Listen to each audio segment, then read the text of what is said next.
Sublimez votre intérieur avec nos collections uniques et élégantes. Chez Ibi Home, nous transformons vos espaces en véritables havres de confort et de convivialité. Découvrez notre collection exceptionnelle de meubles pensés pour chaque moment de votre vie. Des tables à manger conviviales, idéales pour rassembler famille et amis, au salon haut de gamme alliant élégance et confort, sans oublier nos chambres à coucher de qualité avec matelas offerts pour un repos parfait. Explorez notre sélection de luminaires rares et uniques qui sublimeront vos espaces. Découvrez notre gamme de motos électriques, économiques, performantes et respectueuses de l'environnement, idéales pour vos trajets urbains en toute sérénité. Nos installations solaires vous garantissent l'indépendance énergétique tout en réduisant vos factures. Chez Ibi Home, profitez en ce moment de réductions allant jusqu'à 35% sur nos équipements solaires. Ce n'est pas tout, nous vous proposons également des options de paiement échelonné pour encore plus de simplicité. Venez visiter notre showroom à l'ACI 2000, immeuble Ibi Group. Ibi Home, l'élégance, la mobilité et l'énergie au service de votre confort.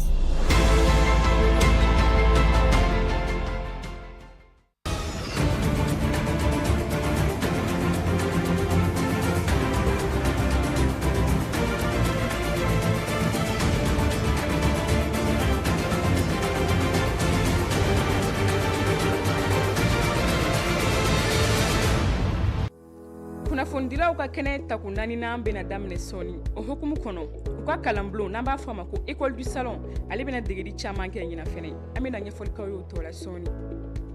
o tɛmɛnen kɔfɛ mali jatalaw farala ɲɔgɔn kan ka jayira dɔ sigi sen kan min kun ye yɔrɔ sahalenw yirali a n'olu yɛrɛ n'u ka seko n'u ka dɔnko o yiriwali an ben'o fɛnɛ ɲɛfɔ ye bi don kibaru la nunu ne bi kunnafoni ɲɛbilaw ye ka kɛ ni tɛnɛndon ye juwe kalo tile 21 san 2025 aw bisimila advance tv jabarani sanfɛ n y'a fɔ ye cogo mun kunnafonidilaw ka kɛnɛ taku naanina ale bolodara bi tɛnɛndon a bena garisigɛ di sifinaka ma 60 ma minnu bena dege kunnafonidi cogoya ɲuman na ani jogo ɲuman minnu be taa a n'a baara taabolo yɛrɛ lajɛrɛ baara daminɛ ɲɛmɔgɔya kun be kunnafoniko minisiri so ale bolo kunnafoniko minisiri ale bolo aissata ba ani musa ɲang olu kun b'a kɛnɛ kan journaliste denmisɛn bi wɔɔrɔ olu de bɛ ka kalan ɲina école de salon na kalanbolo min hakilina bɔra salon des médias ɲɛmaw la ka se ka sifinakaw olu kalan journalistiya kɛcogo ɲuman na ka kɛɲɛ ni sariya ye o bɛ baaraw kalan i n'a fɔ kunnafonidi yɛrɛ sigikan ye min ye n'o y'a éthique n'a déontologie o bɛ k'o kun ka fara o kan kunnafonidi baara la présentation ɲuman bɛ kɛ cogo di kunnafoni bɛ ɲini cogo di a bɛ sɛgɛsɛgɛ cogo di n'i ye kunnafoni sɛgɛsɛgɛ n'i nana n'a ye i kan ka baara minnu k'a la n'o ye montage ye a kɛra minnu bɛ bɔlɔlɔ sanfɛ téléphone na montage a kɛra minnu b'a kɛ téléso kan ordinateur la montage a kɛra minnu b'a kɛ radio la n'a bɛ f'o ma ko Adobe ka ninnu bɛɛ formation bila u ka bolo kan san tɔw la a bɛ kɛ salon tile 4 kɔnɔ nka ɲina an ye bolofara don a la k'a kɛ dɔgɔkun 1 yani salon yɛrɛ cɛ tile 5 kɔnɔ ni journaliste ninnu bena kalan montage kɛcogo ɲuman présentation ale ni éthique ani déontologie kalan hakilina sɛbɛkɔrɔ fɔla ni journaliste ninnu fɛ ni salon bɛ se ka anw dɛmɛ fɛn caman na anw minnu bɛ ka journalisme kalan ka media yɛrɛ kalan ministre bɔra ka fɔ cogo min na dɔw bɛ yen nɔ o ye journalisme ya kalan mais kɔni ma se ka a baara kɛ mais dɔw yɛrɛ bɛ yen nɔ a ka d'u ye u ka journalisme ya kɛ mais u ma sansi sɔrɔ ka a kalan kɛ donc ni salon bɛ se ka kɛ dɛmɛ anw bɛɛ ma parce que démocratie ni transition ni refondation a bɛɛ bɛ kɛ ni jama de ye bon jama fana tɛ se ka tugu politikiw kɔ ni u ma kunnafoni sɔrɔ bon kunnafonidilaw fana olu de ye ninnu ye bon kunnafoni fana baara gɛlɛnba de don n'i ma kalan i tɛ se donc o kalan de bɛna kɛ donc pour que denmisɛnninw fana ka kalan journaliste denmisɛnninw ka kalan kɛ u ka baara ɲɛdɔn ka jamana nafa ɲina école de salon bɛ ka kɛ journaliste 60 de kun ka bɔ Bamako ale ni région dɔw la u bɛ ka kalan journaliste jolenw fɛ k'aw ladɔnniya k'a fɔ ko salon des médias baaraw yɛrɛ bɛ daminɛ juillet kalo tile 31 ka taa bila u ti kalo tile 3 la o tɛmɛnen kɔfɛ fototala jɛkulu min bɛ an bolo mali la n'a bɛ wele ko collectif des photographes du mali olu farala ɲɔgɔn kan ka jayira dɔ sigi sen kan min sen fɛ u ye mali yɔrɔ kɛrɛnkɛrɛnni caman o y'o yira jamanadenw na u bɔra mali fan 14 bɛɛ fɛ ka n'u ka seko an'u ka dɔnko yira fotota hukumu kɔnɔna na an ka jɛ k'o fɛnɛ layɛ ɲɔgɔn fɛ an ka jatalajɛkulu mun be yen n'a be wele ko collectif des photographes du Mali olu jɛra ka lajɛrɛ dɔ sigi sen kan min na u y'u ka jatalenw yira an ka jamana yɔrɔ kɛrɛnkɛrɛnnenw la a daminɛna sibiridon juwe kalo tile 19 Bamako mairie la. Ni hakilina in be tali kɛ walasa ka se ka tourisme ni k'o yiriwa an ka jamana kɔnɔ ka maaw bila u k'u wasa don an ka seko an'an ka dɔnko la ja 60 bɔɲɔnko olu de bena yira an ka jamana marabolo bɛɛ lajɛlen na. An ye photo minnu ta yan olu ye photo minnu ye kuma Mali yɛrɛ kan Mali ka ladalako ni coutume ni fɛnw bɛɛ kan i n'a fɔ festival Ɔrɔbanya Sankemɔ cɛbilencɛ ninnu. Mali fototala ni Mali tourisme ka bolo di ɲɔgɔn ma hukumu kɔnɔna na ni wale in sigira sen kan walasa k'an ka seko n'an ka dɔnko yiriwa wa mɔgɔba caman kun b'a kɛnɛ kan i n'a fɔ seko ni dɔnko minisiriso ka lasigiden ale ni jatalaw yɛrɛ ka biennale délégué général. ɲinan san kɔnɔ min kɛrɛnkɛrɛnnen don ka bila seko ani dɔnko yiriwali ma an ye hakilina caman ta walasa ka sifinakaw minnu be yen nɔ k'olu dɛmɛ seko ni dɔnko ale yiriwali la an filɛ o kɛnɛ dɔ de kan o sifinaka ninnu bɛ kɛ sababu ye k'an ka jamana jaɲumanw ni k'olu yira.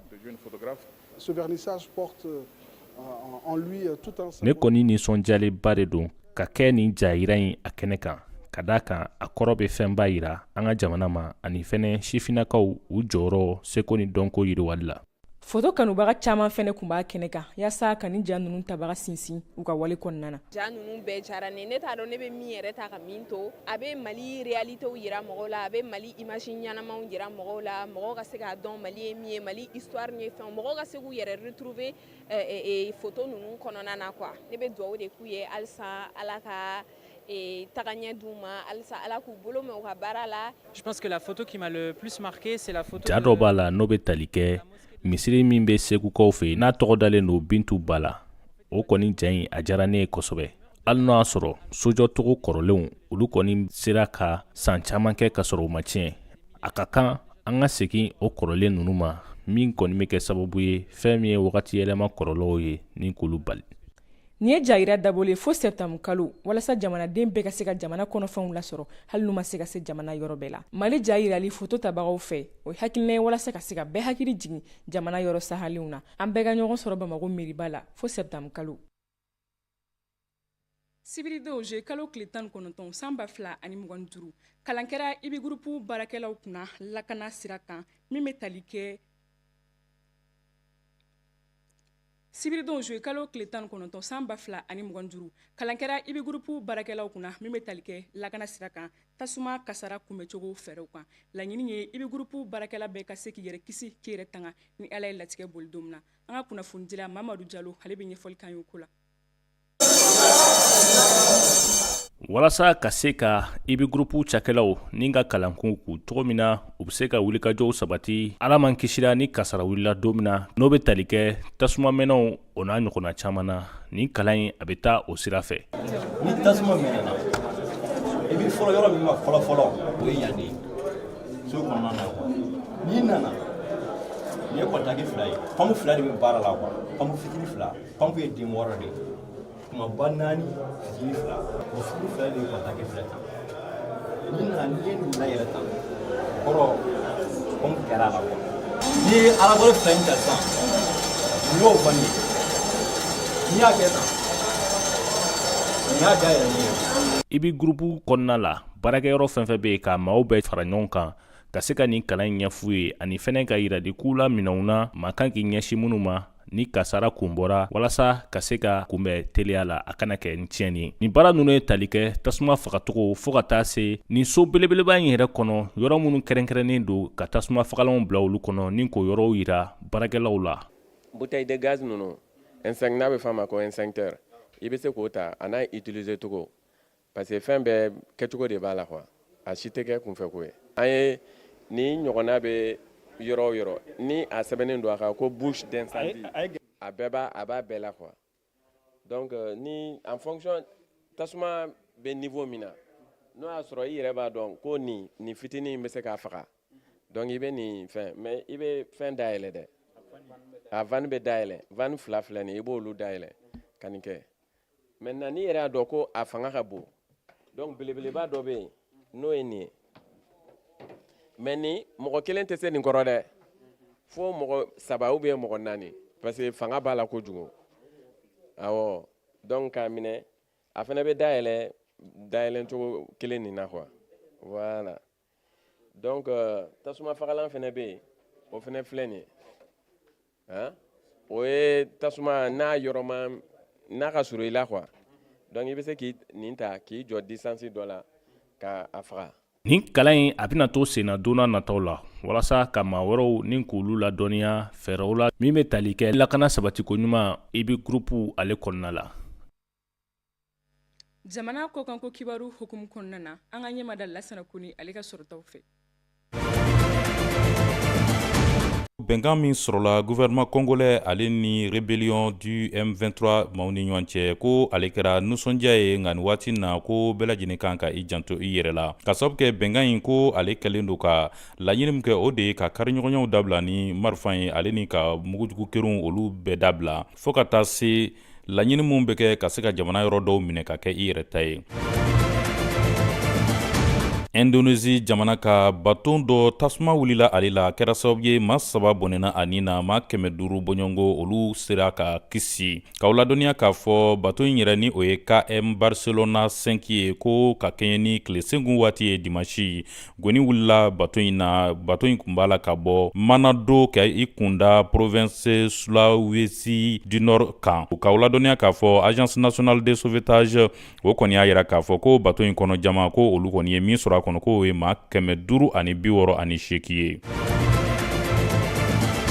Iran jamana ka Iran marabajɛkulu ye sɛmɛtiyali kɛ k'a yira k'a fɔ ko kumaɲɔgɔnyaw dayɛlɛla ka tali kɛ mugujugu min bɛ u bolo ni o ye arme nucléaire o kumaɲɔgɔnya ninnu dayɛlɛla o ni puissance européenne maaw ni ɲɔgɔn cɛ kunnafoniyaw y'a jira k'a fɔ nin waati na ko nin kumaɲɔgɔnya ninnu bɛna dayɛlɛ ka kɛɲɛ ni juillet kalo tile 25 ye Istanbul kaw fɛ yen nin kumaɲɔgɔnya kura ninnu ni a laɲini bɔra Faransi Royaume-Uni ale ni Allemagne yɔrɔ olu ye a yira k'a fɔ ko a bɛna kɛ sababu ye laɲini min tun kɛn bɛ ni Iran ma sɔn kumaɲɔgɔnya ninnu ma ka se ka ɲangiliw ta k'a sɛgɛrɛ ka se ka dansigi olu la.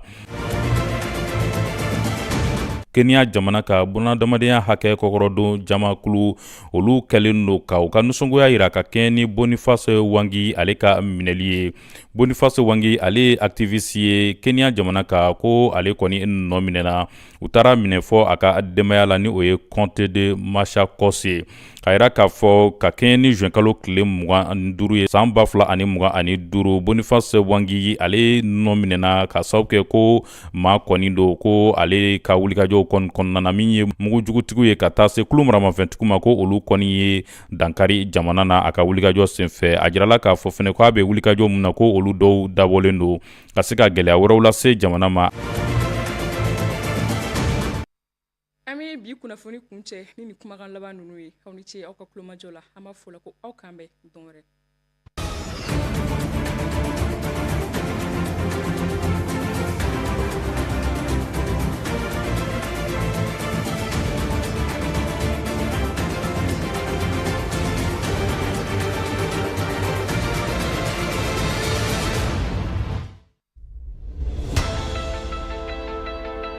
Sublimez votre intérieur avec nos collections uniques et élégantes.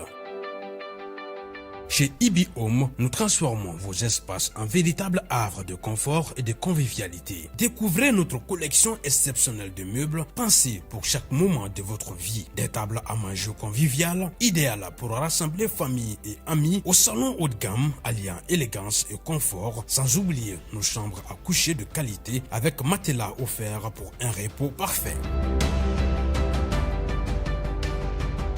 Explorez notre sélection de luminaires rares et uniques qui sublimeront vos espaces. Découvrez notre gamme de motos électriques, économiques, performantes et respectueuses de l'environnement, idéales pour vos trajets urbains en toute sérénité. Nos installations solaires vous garantissent l'indépendance énergétique tout en réduisant vos factures. Chez IBI Home, profitez en ce moment de réduction allant jusqu'à 35% sur nos équipements solaires. Ce n'est pas tout. Nous vous proposons également des options de paiement échelonnées pour encore plus de simplicité. Venez visiter notre showroom à l'ACI 2000, immeuble IBI Group. IBI Home, l'élégance, la mobilité et l'énergie au service de votre confort.